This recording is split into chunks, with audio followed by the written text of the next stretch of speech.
हम सब चाहते थे कि बेटा सेना में नहीं जाए बल्कि कुछ और करे, लेकिन बेटे की जिद थी कि वो जाएगा तो बस सेना में। एक पिता की स्थिति क्या होगी जब वो मीडिया से बात कर रहा हो और बेटे के पार्थिव शरीर को देखने के बाद बीती हुई यादों को ताजा कर रहा हो और वापस अपने जख्म को खुरेद रहा हो।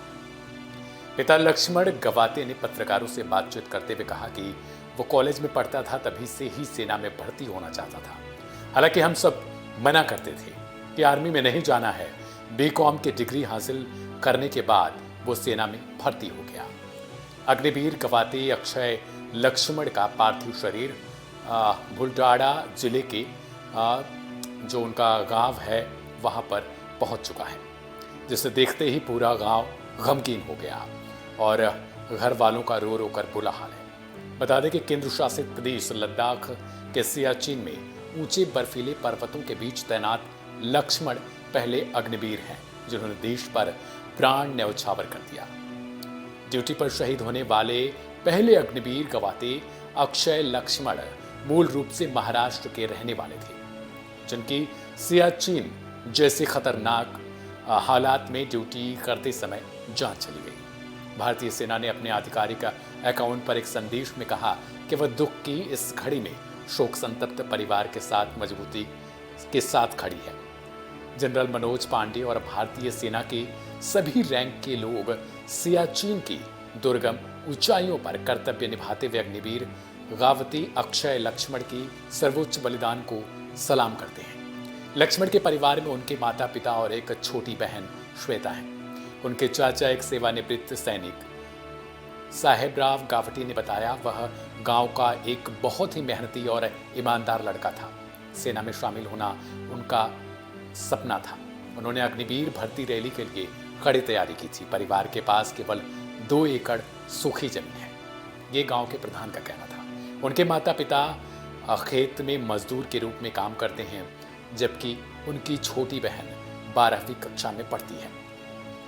अक्षय परिवार के अकेले कमाने वाले थे। वह अगस्त में 15 दिनों के लिए छुट्टी पर आए थे। 3 दिन पहले उनकी अपनी मां के साथ टेलीफोन पर छोटी सी बातचीत हुई थी। ये सारी बातें जो है वो ग्राम प्रधान कहते हैं। गावटी ने कहा कि वह उनके परिवार और गांव के लिए एक बड़ी क्षति है।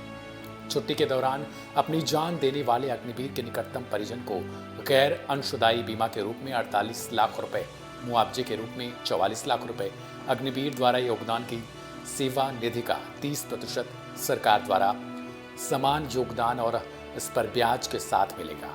इसके अलावा परिजनों को मिलने वाली सहायता में अग्निवीर के निधन की तारीख से 4 साल पूरे होने तक शेष कार्यकाल का भुगतान 13 लाख से ज्यादा वो भी शामिल है।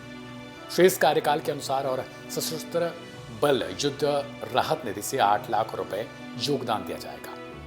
अग्निवीरों को एक नियमित सैनिक की ही तरह hardship alliance, uniform allowance, canteen और मेडिकल सुविधा दी जाती है। इसके अतिरिक्त ट्रैवल अलाउंस भी दिया जाता है। अग्निवीरों को साल में 30 दिन की छुट्टी का भी प्रावधान रखा गया है। इन छुट्टियों के अतिरिक्त मेडिकल लीव भी मिलती है।